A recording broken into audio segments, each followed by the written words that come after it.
Hello, I'm here to tell you about my choices. Well, I'm Frederick and I come from Norway. So, what am I going to tell you about? First, I'm going to tell you about Brian Eno's oblique strategies, which are a quite great inspiration to get a new point of what you're about to do. And, well, Brian Eno's oblique strategies, basically you pull a card and it gives you the direction. So it's not completely random. It is a system, and yet it is within that system you have choice. And I've done that a lot with my writing as well. Like you have a place, and you have several places, you have several persons, and then by random you choose who's to be there. And then, so gradually you get everything that you've decided you wanted, but you get it in a random order. So I highly recommend to take a look at Brian Eno's oblique strategies, even if I do them rather differently.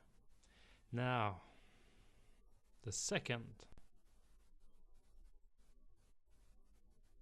is a game called Archipelago that's made by Matthejs Holter, who I've got the pleasure to actually know and have played with. And yeah, the game Archipelago is a story game, a collaborative story game where you build up characters, you build up a map, and you have certain things that might happen to your character that you haven't planned at all. So you have fates. And so you play this game, and it's a marvelous way to spend an evening. And well, I highly recommend you to take a look at Archipelago. Now, the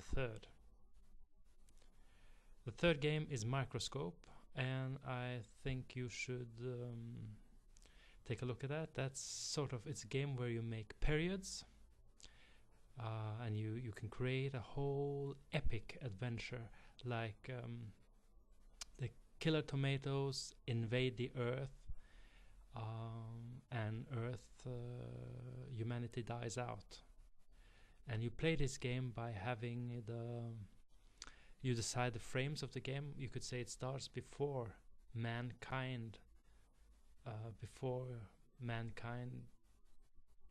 the first human being, and you can end it just before the last human being dies. So you have a big spectrum of time to work within.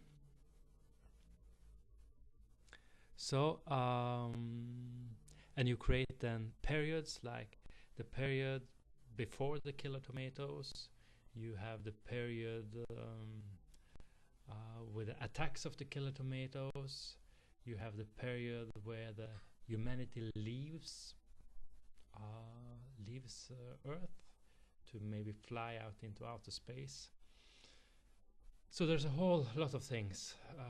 Now, every period you have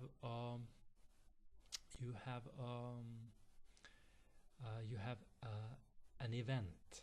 So an event is more like what is happening within a period, like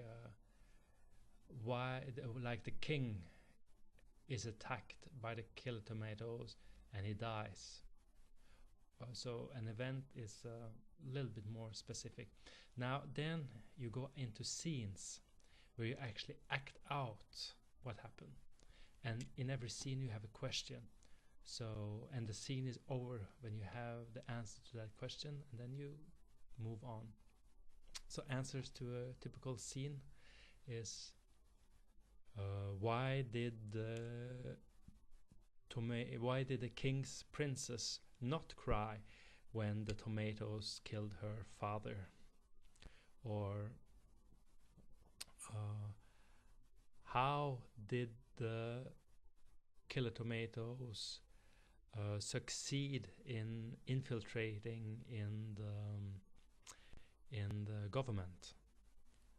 Or why did the general not kill the tomatoes when he had the possibility.